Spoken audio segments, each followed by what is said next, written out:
My name's Sherratt, and I'm just going to give you a little introduction to how we're using a bottom-up approach to our student inquiries. And we're starting to use this approach for Exhibition now, but the inspiration for it came from something called passion projects or Genius Hour. And this is where we've taken what students really are interested in and really are keen to work on, and actually then connected our curriculum on top of it. So it begins with them, and then as they start doing and bubbling up, we start noticing and naming and connecting our curriculum to what they're doing rather than the other way around. When we began our passion projects, or some people are calling it Genius Hour, basically I just asked students what they would be doing if they didn't have to come to school. And I'm going to share this example from 3 of my girls in my class who all said they'd be reading. They'd just be devouring literature. They'd be kind of immersing themselves in books. And so I said, okay, well, I'm going to give you time to do that, similar to Google 20% time or Genius Hour. We've given them an afternoon every week, so about 2 hours a week. And so they said, right, what they're going to do is they're going to read loads of books, and they're going to review them, and they're going to publish those reviews. So what we asked them next is, if this was a PYP unit of inquiry, what unit of inquiry could it be? And they first of all pointed to who we are. They felt that what we read defines who we are, and it says a lot about who we are. It's also very, very good for our mental health, and it's very, very much about our personal growth, the things we learn through our reading, and just reading itself as an act defines how we develop. Then they looked at how we organize ourselves and said, well, if they're going to do all of this stuff, there's a lot of practicalities involved and logistics, and they're going to have to get themselves set up and make some decisions and design some systems and work out who's going to read what and how long it's going to take and where they're going to publish their reviews and how they're going to get people to read their reviews. So there's a lot of setting up to do. And then, of course, they looked at how we express ourselves and the fact that there's going to be a lot of writing. And then they also talked about possibly not just writing book reviews and publishing the writing, but also being a bit more creative with it and perhaps filming their book reviews as TV shows. They'd also need to study those formats so that they can do it professionally. The thing that really impressed me about these girls was that they said they are actually in the how we organize ourselves phase. When we were first having these conversations, they identified who we are and how we organize ourselves and how we express ourselves.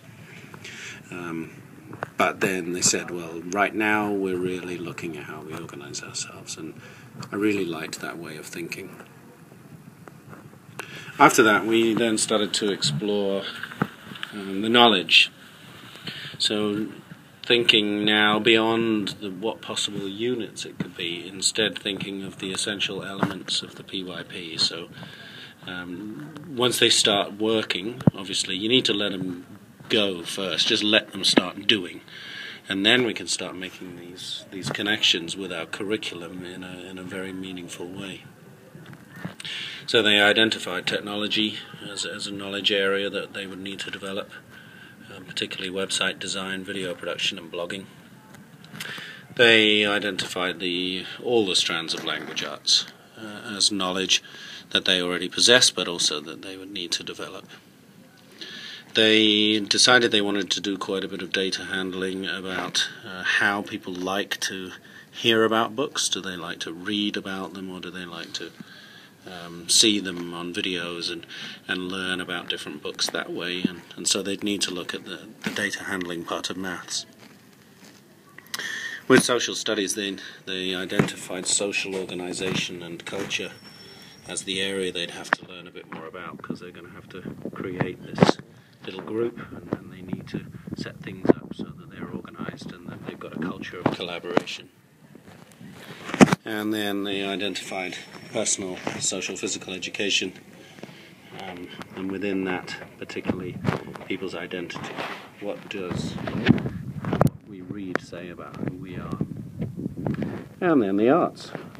So they really, by this point, they were really ready to consider filming their book reviews a lot more. And so videography really came into it. And then just the main strands of the arts, which is responding and creating, which is clearly what they're doing. They're responding to literature and then they're creating their own writing as a result.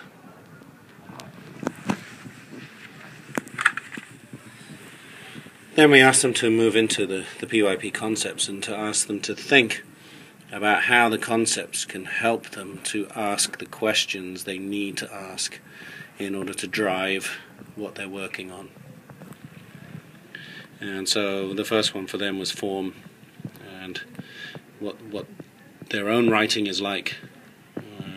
What is the mechanics of their writing like? What is the style of their writing like? And then, of course, what are the books they're reviewing like? And further to that, what is a book review actually like? What are the features of a book review? Perspective, clearly sharing thoughts about books and trying to really make sure they're bringing out their own perspectives about literature. And then we look at change. And there's no particular question attached to that, but they said they needed to be receptive to change. If people were not looking at their reviews, if they were not really reaching out to their audience, then they would need to change the way that they publish their work.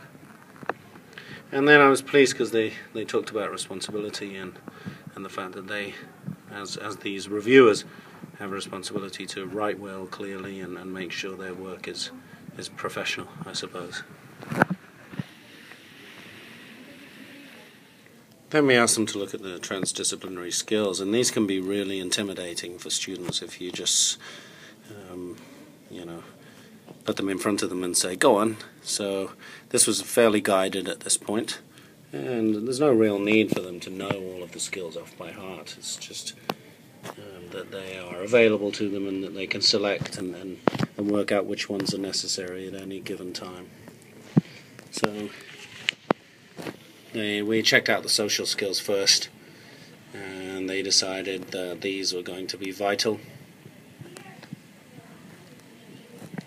Then we looked at the thinking skills. Pretty obvious, but I was pleased that they picked up on the fact that they are actually analysing the features of good writing and good books and good literature and good authors, and then that they're making evaluations.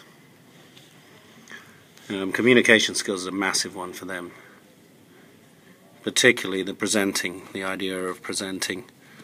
Obviously they're going to be doing a lot of reading and possibly a lot of writing, but this video idea took them into a whole new domain for some of them, which is the idea of being able to present their thoughts in a way that's appealing to a wide audience. The research skills, again with that data handling, and lastly they identified the self-management skills that would be important to them, and those are pretty self-explanatory. Well, I can't quite remember why they said fine motor skills were important, but I'm sure they'd have a pretty good explanation. Obviously the next step is the attitudes, working out which attitudes are necessary, and then working towards discussion of actions that they've taken or actions that they could take, but we haven't reached that stage yet. Although they have done a lot. In fact, they have a working website that's full of reviews. They have a display in the school library, and their readership is really going well, and they've also created about 2 or 3 episodes of their TV show, so they're well on their way. There's a lot of action happening, we just haven't documented it. So as I said at the start, the example I've showed you is from passion projects, which is a time the kids have to work on something of their own choice, but really this is a model that can be applied to any unit of inquiry. and is a model that we're applying at the moment to the PYP Exhibition.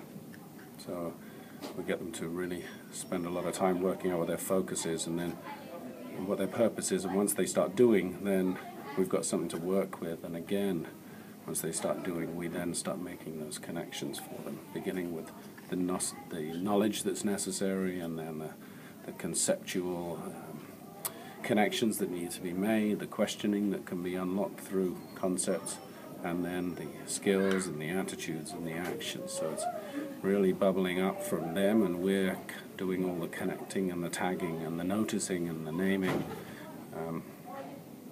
and it's very exciting.